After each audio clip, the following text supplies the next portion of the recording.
5th edition Dungeons & Dragons is not a combat simulator. I've now seen this claim from a lot of people, and it's usually, but not always, said to push back against D&D campaigns that focus on the social interactions, on roleplay, on being highly narrative and less combat. And they then say, well, that makes sense that that's not working for D&D because D&D is a combat sim. I disagree just on the definitional level. So what makes a game a combat sim or combat simulator? I know this is a little reductive, but they are supposed to simulate combat.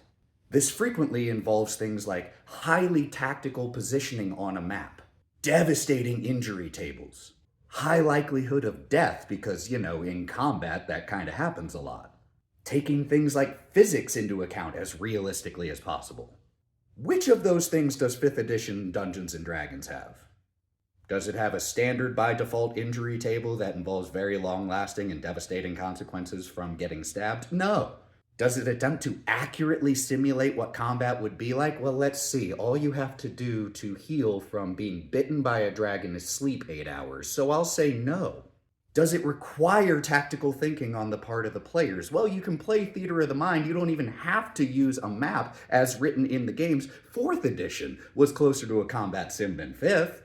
Do you think 5th edition takes physics into account accurately when dealing with things like shooting projectiles or falling? In my opinion, no. So while 5th edition does have a bulk of its rules that focus on combat, that doesn't make it a combat simulator. That just makes it a game that has the majority of its rules focused on combat.